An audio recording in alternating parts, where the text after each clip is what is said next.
너무 유명한 사람이지. 참고야. 그냥 외울 필요 전혀 없어. 알겠지? 그냥 참고적으로 명종 때 사람이고, 대표적인 작품으로 면왕정가 있었지. 또 10년을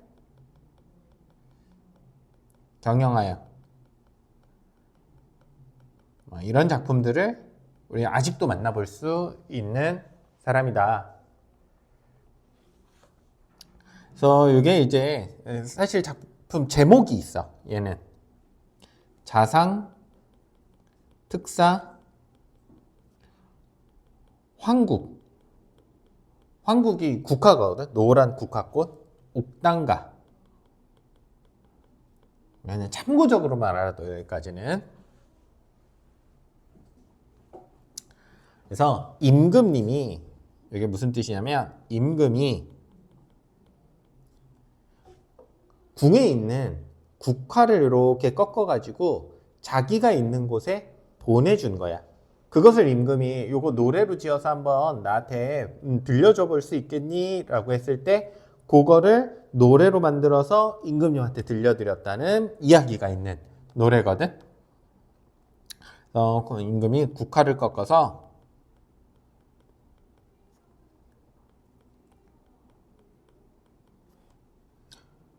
황국 옥당가, 황국을 옥당에 보낸 노래거든. 홍문관. 홍문관엔 누가 있었냐면 송순이 있었어.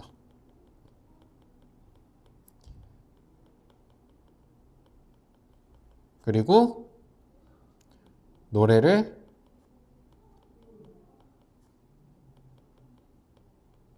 지어 올림. 이렇게 했을까? 그래서 이 조선 전기에 이 사대부들이 가지고 있는 사상들을 굉장히 잘 알 수 있어가지고 좋아.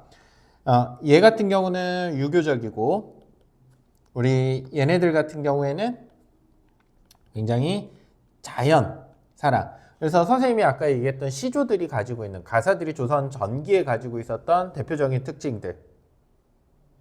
유교적, 충, 효, 절개, 이런 것. 또 자연에서의 삶. 이런 작품들을 두루 많이 쓰셨던 분이더라 라고 생각하면 좋을 것 같아. 참고로 송수는 여기 호남, 전라도 분이야. 크게 궁금하진 않겠지만, 풍상이 섞어 친 날에 갓 피운 황국화를 사음 보고 당연히 형식적인 건 다 적어놓고 시작을 해버리자고. 조장, 중장, 종장, 3장, 6구, 45잔에 구두 끊어버리지 뭐.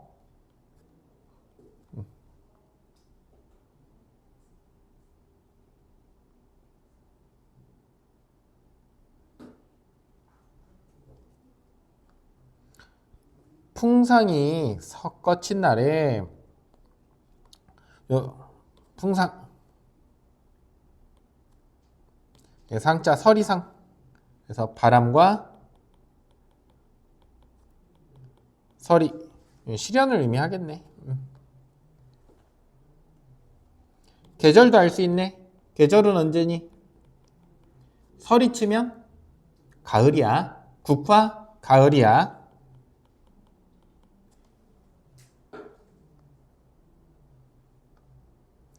풍상이 섞어친 날에 갓 피운 황국화를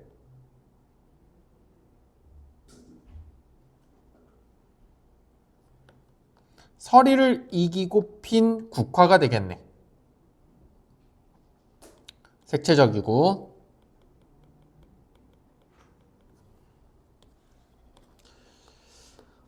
여기다 또 참고적으로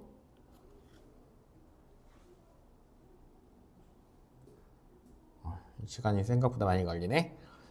그래도 자세하게 하는 게 나으니까 우리 참고적으로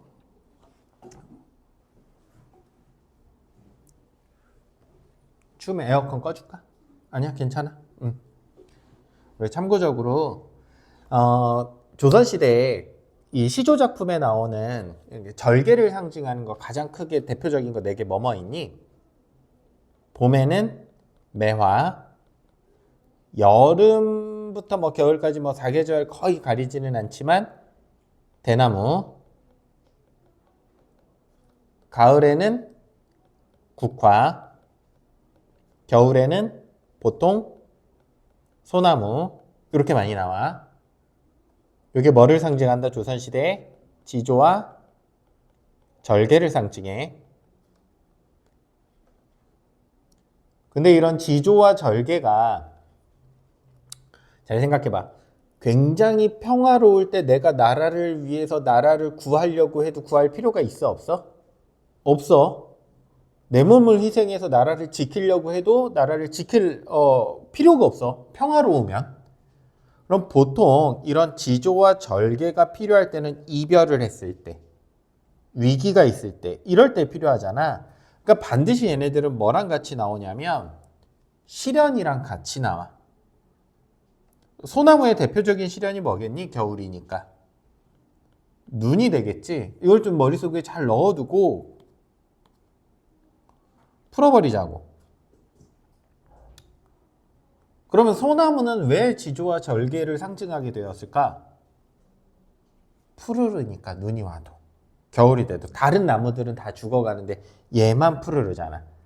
그러면 시에서는 대부분 소나무가 나오면 눈이 나오면서 색채 대비를 활용하겠지.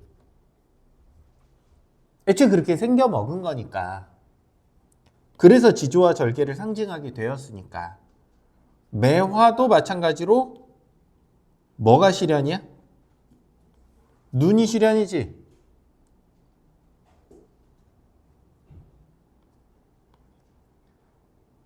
근데 매화는 왜 지조와 절개를 상징하니?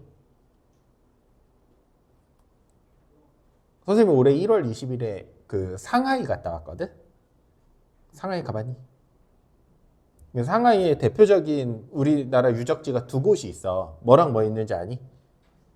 우리 임시정부, 상해 임시정부. 그 다음에 하나가 윤봉길 이사. 거기가 홍커우 공원이거든. 그래서 홍커우 공원을 선생님은 벌써 이제 홍커우 공원만 2번을 갔는데 내가 가장 존경하는 인물 중에 하나야.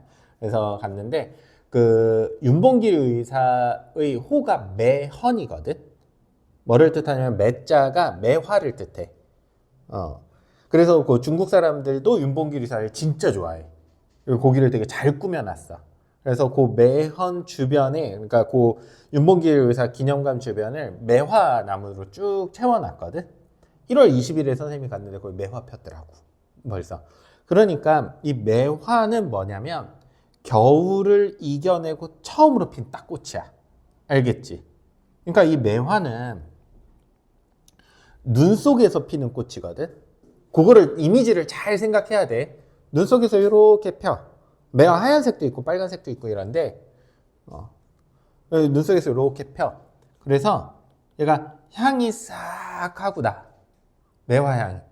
그럼 이제 이 추운 겨울이 다 끝났구나. 곧 겨울이 오는구나. 겨울을 버텨서 봄까지 견뎌낸 것을 상징하는 지조와 절개야. 이해됐니? 소나무랑 매화가 어떻게 다르게 좀 쓰이는지 알겠니? 알겠지? 조금 차이가 있어. 그래서 우리 광복 관련해 가지고는 소나무보다는 매화를 훨씬 많이 써. 나중에 이제 그 일제강점기 때 시 보면은 딱 그 느낌이 올 거야. 소나무보다는 뭐를 많이 쓰더라? 매화. 왜냐면 우리 광복을 기다리는 거니까. 겨울이 끝나길 바라는 거니까. 자, 국화는 보통 시련이 서리. 서리 상자 쓰거든. 서리 상자. 한자로 상이야. 서리야. 그래서 이 봄에 보통 꽃이 다 피는데 가을에 안 피는 이유는 뭐냐면 점점 추워지는 계절이잖아. 그러니까 이 서리가 올 때쯤은 다 낙엽을 떨어뜨리는데 유일하게 피는 꽃이 뭐야? 국화야. 알겠니? 남들과 다르다라는 거야. 그래서 이 서리를 이겨내고 피는 꽃, 서리를 피어내고 외롭게 절개를 지키는 꽃이라고 해서 국화를 오상고절이라고도 불러.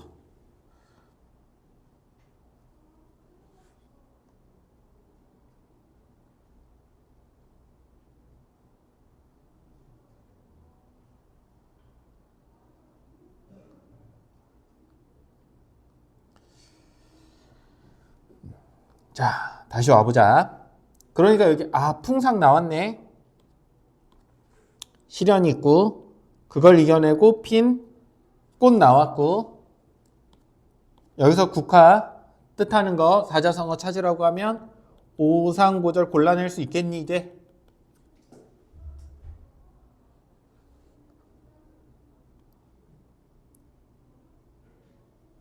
골라낼 수 있어야 돼.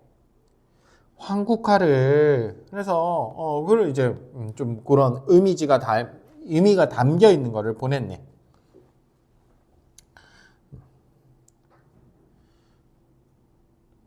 비유적으로 충신. 황국화를 근분에 가득 담아 좋은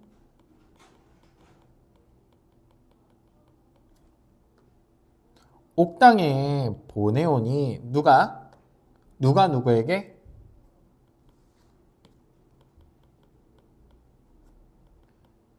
임금이 누구에게? 화자에게 보냈어. 이 옥당은 홍문관, 화자가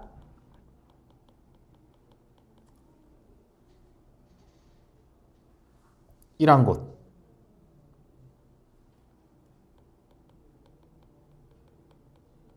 시대견.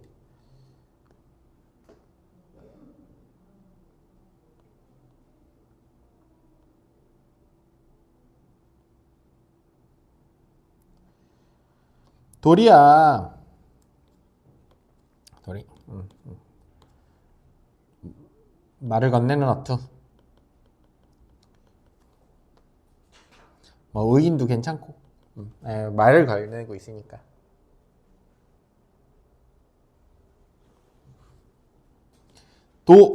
복숭아.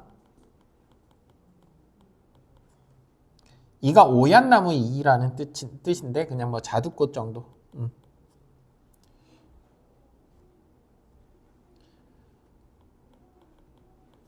복숭아 꽃아, 자기 꽃, 자두꽃아, 꽃인 척 하지 마라.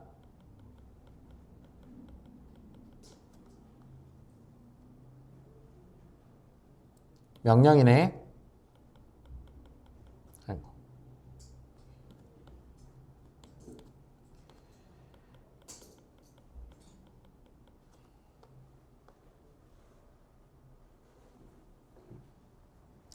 님의 뜻을 알겠구나.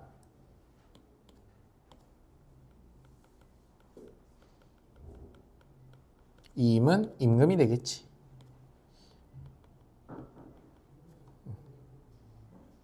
임금의 뜻이 뭐가 되겠어? 너는 황국화 같은 사람이야. 괜찮니? 그러니까 지조와 절개, 충신으로서 살아야 돼. 임금이 화자에게 충신으로서의 삶을 살아라 하고 국화를 보낸 거지. 왜 하필 그 국화를 보냈을까? 얘네는 뭐야 그러면? 당연히 비유적인 거고 그냥 뭐 일반적인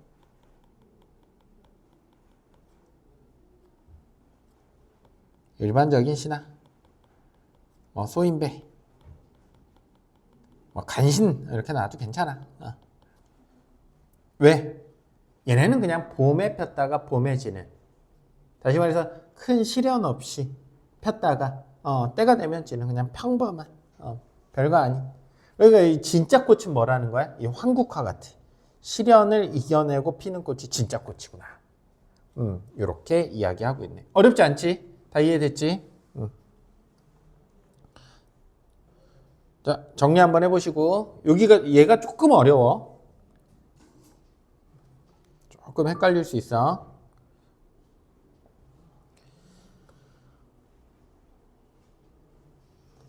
그래서 요거 다 지금 한번 읽어보고 다 읽었으면 바로 시어머님 하자.